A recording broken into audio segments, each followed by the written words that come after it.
Well, hello and welcome to another Tyrrell's Classic Workshop.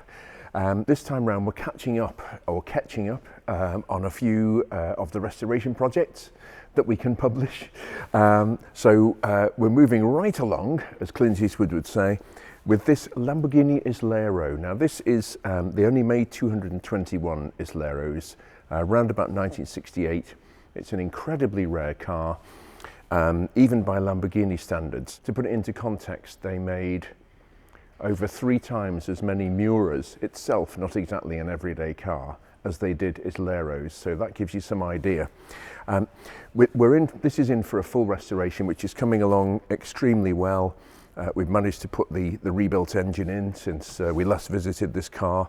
The wiring loom has arrived for it, and Pete has been doing an amazing job of converting that into a series of wires with small ends into chunks of wire with multi-plugs that plug in places. Sounds straightforward, but it's absolutely not. So this is progressing really well. We've fitted up all the bits of bright work, which we always do actually even before the body work is done on the car. Before the car goes away for paint work, we actually fix all the chrome on and check that it fits. Sounds crazy, but when surgery is being done on the body of the car, we need to make sure that the parts that came off go back on, because all these cars are hand built. These vary in length by a short distance just to fit individual cars. They're all hand matched. You cannot take parts off this car and put it on another one very easily at all. So it's come back from Ryan doing his lovely job at the paint shop a while back. Part of the building up process is we fit all these again to make sure that they're okay, make any adjustments by filing or grinding, and then we send them away for chrome plating. So that's all been done. It really is, it's well underway this now, actually. It's very pleasing. It's coming together. We have working brakes. They're all done. We've encountered a bit of a challenge in that the front panel, welcome to the world of hand-built cars, the front panel underneath that supports the bottom of the radiator should have a hole in it to mount the radiator from underneath. So we're going to have to, it's actually arrived with some metal work done on the front end, and they've actually covered over, they've actually not put the hole in. So details, but we'll have to sort it out. That involves, of course, disturbing all the beautiful paint. But these things happen. This is life with the world of esoteric small production cars. So yeah, I'm now going to see, inevitably, we're going to end up in Craig's corner to see what he's been up to with the interior trim on this remarkable car. Well, here we are. Craig, who seems to sleep, live, breathe, eat, trim. Thank you for my nest. Yeah. Yes. Thank you for the intrusion. This is very interesting. We're primarily looking at the Islero interior here, and this is again the Connolly leather, isn't it? Yes. This is the leather that you've been doing such a beautiful job with the seats and the interior trim with, but this is the headlining. Yes, exactly, yeah. after a suitable drum roll. And this is quite the thing. So we've counted the number of flutes based on photographs that Olivier Nemesh, our partner who brokers Lamborghini, we work with him extensively. He has kindly given us some photographs of Islero headlining. Yeah, which there aren't a lot of. And we've sort of dug deep into our archives as well, because fortunately I built up a big library of books over the years. But this is an exact representation of the headlining, isn't it? Yeah.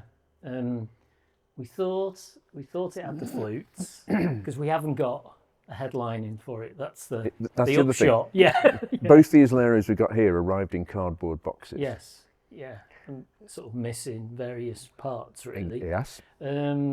So we had to find out what the headlining looked like first of all, and then how how it was put together. So, like you said, Olivier sent us a photo of the headline. That was the deal breaker. Yeah. So then we knew definitely, but we also thought that it may have been detail sort of flutes, like on the door card. But from that photo, you could see that they were proper flutes, like the kind of thing you get on the seats. I think what you're trying to say is from the photo you could see. Yeah, right. Yeah. Not me. Yeah. But, yes. So they're proper flutes. So right. we've had to do 20. I think it's 24. I'm being a bit here. So there's 22, but there's sort of 2 on the sort of outskirts right. of the sort These of perimeter. This one here and that one over that there. you don't quite see, which we had to focus in on to see how many there were. So all of that is one big piece of leather with all the dimensions. You know how big the little roll is when I do the when I sew it to the calico, and the calico's got lines on as well. So and then so I then had to nail it to the table to keep it straight, because when I'm trying to put the foam in, all it was doing was just going ruching up. Right. So after that was done, I could then get them in. Right. Pretty easy. This is high. This is the highest level car trim work in the world. This is replicating. I mean, they made very few of these, and every one was absolutely hand built. Yeah. It really was. So this is an investigative job to find out how they did it originally, down to the millimetre. Yes. Actually. Yeah. And you've managed to pull this out of the hat. So this is one hide that you have basically, and this is foam. Scrim foam, which I've sort of threaded through. Right, now people have said, how does Craig do this, okay? Yes. How do you get that there piece of chrome through that there hole? Right, okay, So imagine. We're about to reveal a world premiere here. So the trick was to get it, like I said, to tack it down to the table, but I couldn't pull it. That's why it's straight, but it isn't as tight as I need it to be, nor can I get it that tight. Yes. Because if I did it as tight as I wanted, it would be smaller than the foam when it goes in. You see what I mean? So as soon as I let it go, I'm keeping up with you. It would go like that. Right. So so it's in place, so it will be tighter. So all I need is it to be straight. So we do that, and you push it through. There you go. And there you have it. For those budding Lamborghini Islero restorers who are tuning in from obviously all over the world, we've just given away the secret. Yes. And that applies to seats, all sorts of things. That's how I do it, because I can just get it as precise as I want it to be. Yes. Really. And the end result. Yeah. Now the interesting thing is, this is the windscreen and this is the rear window. Yes. And this is either side, the cant rail above the doors, either side of the car. What amazes me is how short this headlining is. Yeah. And I know you've measured it, so we're not going to go into panic mode. But I mean, it's a ridiculously short, drivers sat about there with their head there. There's not much left, is there really? It's very short. Well, we've also got that frame that fits around, so that's the sort of the perimeter bit, which is crazy in itself as well. So this is finest Wilton carpet that we've got. You've done a sample. We've sent this off. We've photographed this, sent it to the customer. This is going to look stunning with the brown, with the Luci di Bosco lights of the forest paintwork. And this is all finest Connolly hide, the whole shooting match. Yes, yeah.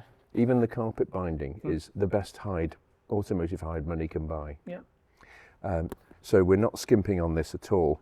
I do just want to, I'm just going to see if we can pull the dashboard out. This is the instrument panel, which again is trimmed in the same hide and looking fabulous. And then we got the dashboard here. Now, you've done something interesting here, because that is where on cars that have air conditioning, it's like a rudimentary, it's like the sort of thing you'd find in a 1960s American motel. Yeah. with a little grill here, a couple of knobs on it to control temperature and fan speed, and that was the air conditioning unit. Or you could have a radio, and this had holes for a radio in. But what we've decided to do for the moment is just blank this off. So if we need to get at it in the future. Yeah, that was sort of a piece of fiberglass which housed either the air conditioning or the radio. So, and we wanted to fit it because it looked so blank here as well, without some kind of feature. So, so we decided. That's why I think the last films we were talking about, the dash, it wasn't finished, and we'd left it purposefully a bit baggy around here because I knew I would have to get into this sort of aperture. So that's what it looks like. Now, there's something interesting, which this instrument panel obviously fits in there, and what we've realised is, I'll just I mean, we won't put it in actually. There goes the leather. But when it's in, this side fits beautifully here, but this side, there's quite a gap down this side here. Yeah. And we sort of thought, oh, well, if we change this, it's going to be wider than that side. And but we've actually realised every single, because the Series 2 Islero, the S, had a different dashboard. But every Series 1, every one of the 100, had this fault on them. Yeah, when we were looking at the photos, that corner, it was always the same. It was always wanting in this sort of in that area, wasn't it? So we decided, well, that's how they are. Yeah, so we've actually left that. Yeah. Because it's part of hand-built cars. So that's the way they did it. Yeah. So that's the way it stays. And it's always difficult with these things to make the judgment call as to what to interfere with and what to not interfere with. Yeah, really. the sort of little quirks. Yes, because it's not, it's not a 21st century Audi where everything is millimetre perfect on the dash. I know. This is a hand-built classic car. Yeah. So, and this again is beautiful leather. So all I can say, Craig, is brilliant. It really looks fantastic. It really does. People are always interested in what you've been up to, and this doesn't disappoint. This is really staggering. Thank you. I mean, we've done so many different cars over the years: Miuras, Aston Martin DB5s, Ferraris, etc. But even that prototype silhouette with the one-off interior. But this is just as challenging, I suspect, as any of them. I think all the guys would say exactly the same as well. Yes. Doing their little piece. It's that everyone's been scratching their heads. Yes, exactly. Yeah. Yes. Great. Thank you very much. Thank you.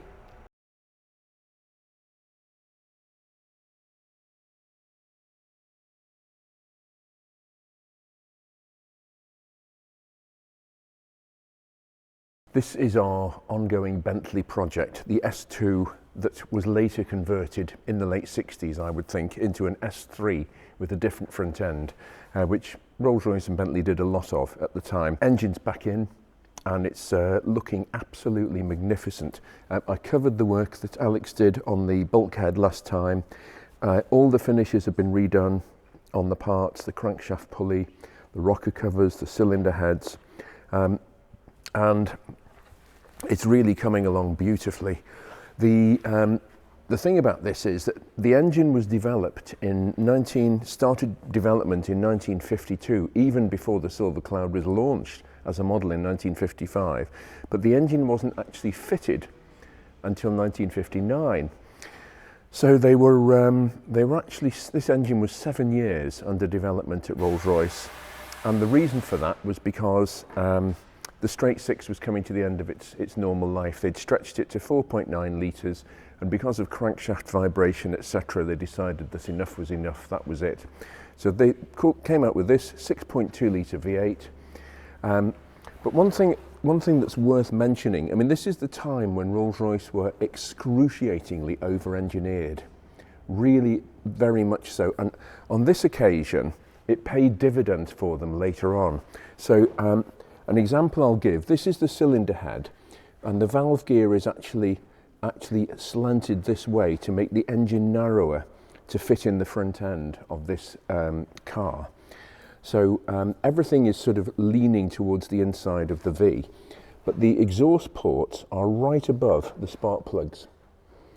So when the exhaust manifold is in, you cannot actually easily access the plugs. You have to lean over the front wing, which is here, to get at them, and you have to stretch right the way down. So Rolls-Royce brought this closing panel, this inner wing here. Rolls-Royce actually devised a bolt-on panel, which we can look at in the next video when they're fitted, so that you can gain access to the spark plugs. But it was one of the compromises they had to make. The Silver Shadow that came out after this had a much wider engine compartment, and it wasn't a coach-built car, so it didn't have this sort of long nose. It was more integrated into a sort of bluff square front end, which meant it could be wider.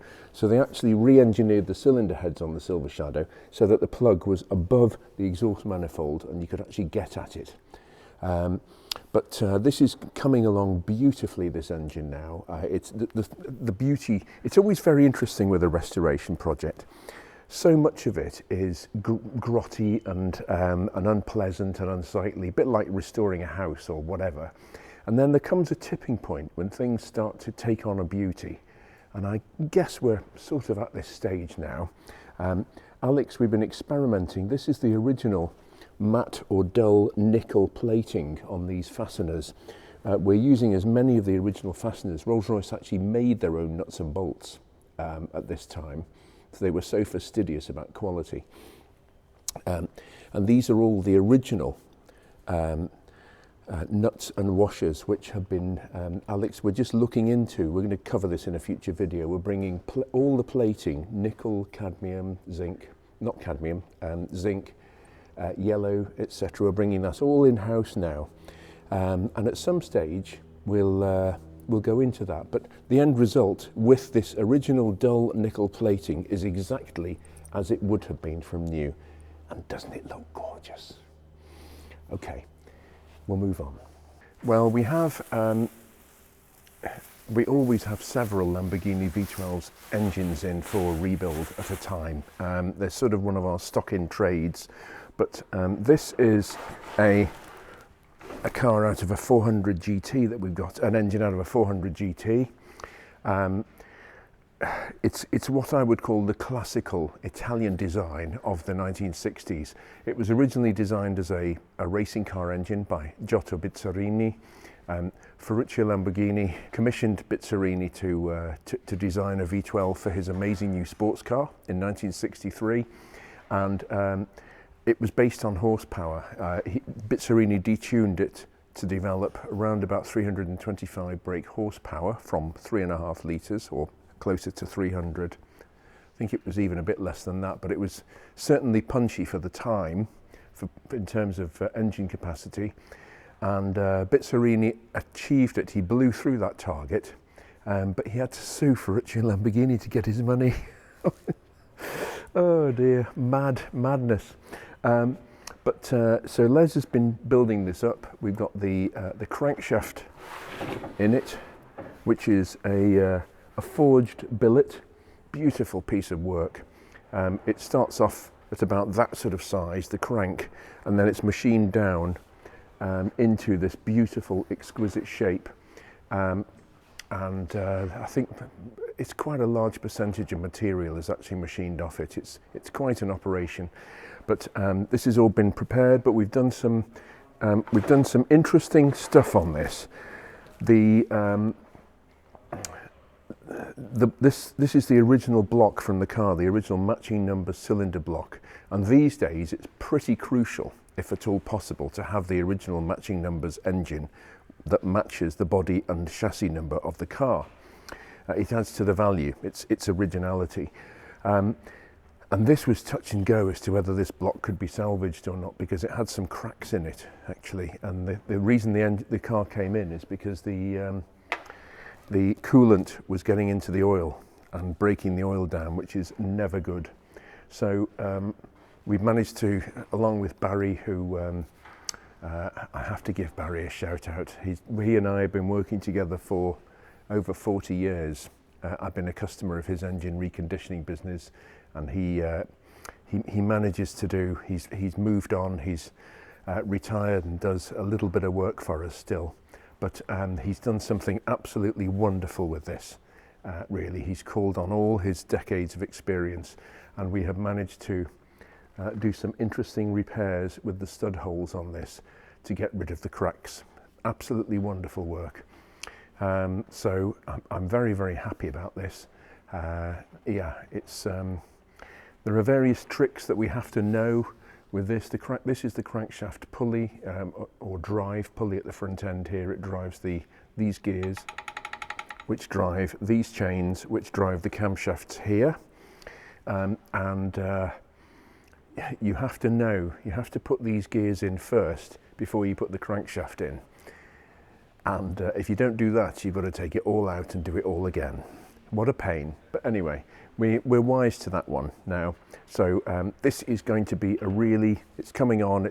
We've got the pistons here which have been specially made from CP Carrillo, which are actually, dare I say it, too nice to put in an engine, really. How about that? Absolutely beautiful. This is a Teflon coating to reduce the friction and help with the bedding in, the braking in, the running in, whichever side of the Atlantic you are. But these will be fitted next week, and we've got the customer coming to visit. So yeah, I think he's going to be very happy when he sees this. Well, that concludes another Tyrrell's Classic Workshop video. I hope you've enjoyed it. Please do subscribe, it makes a difference, and we'll be back with something else very soon.